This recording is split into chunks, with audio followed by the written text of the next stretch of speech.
Hello and welcome.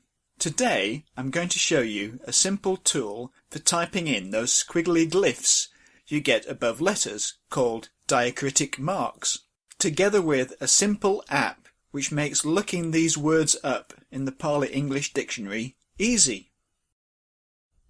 You'd think looking at words in the dictionary is fairly simple, right? Especially today with online dictionaries and electronic searching.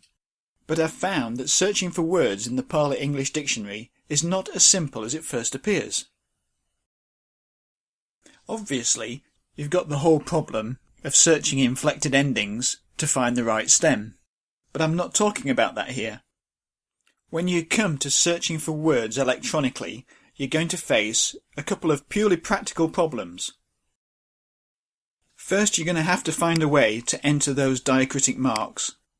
But even if you're copying directly from a text, you may find that the word that you're looking for is represented differently in the dictionary, and so you'll fail to find it. In fact, the Pali-English Dictionary of the Pali Text Society has quite a few idiosyncrasies that make looking at words not that straightforward. But coming up in this tutorial, I'm going to show you a tool which is super simple and helps greatly with looking at words. This is Pali Studies on the Learn Pali channel.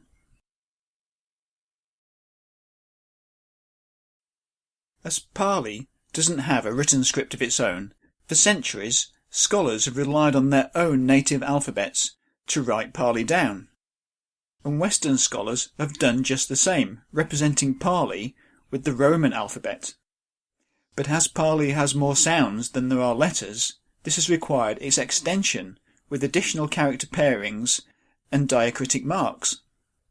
But now we're faced with the problem of just how do you type those characters in? And the second problem is, unfortunately, not everyone uses the same characters. This is especially noticeable with the niggahīta, that nasal character appended to vowels, which is represented in the text by various different characters. Although easy to recognise, this can cause problems when searching for words in dictionaries, as you have to substitute an old form of the niggahīta, which is used by the Pali Text Society's Pali-English Dictionary. So even when you cut and paste, if the search term you're looking for includes a niggahīta, you probably won't find the word with a straight electronic search. Added to this, the PED only lists what are called true niggahītas. That is, when a niggahīta occurs mid-word, the dictionary only lists them before a semivowel or the sibilant S. A niggahīta that appears before any other consonant is transformed in the PED to its voiced nasal equivalent. And just to make matters worse, the guttural nasal character is consistently replaced in the PED by just a normal N. Even if you're aware of all this, it can be a lot to think about. So over on the Pali Studies blog, I've created a simple JavaScript tool that will reformat any Pali word to be consistent with the PED. You can simply type in a word using the character codes to get the diacritic marks, or cut and paste directly from a text, and when you click on the Convert button, the word is reformatted to use the required characters. And what's more, this tool will generate several custom links to the PED itself and other dictionaries, which are tailored to your search term.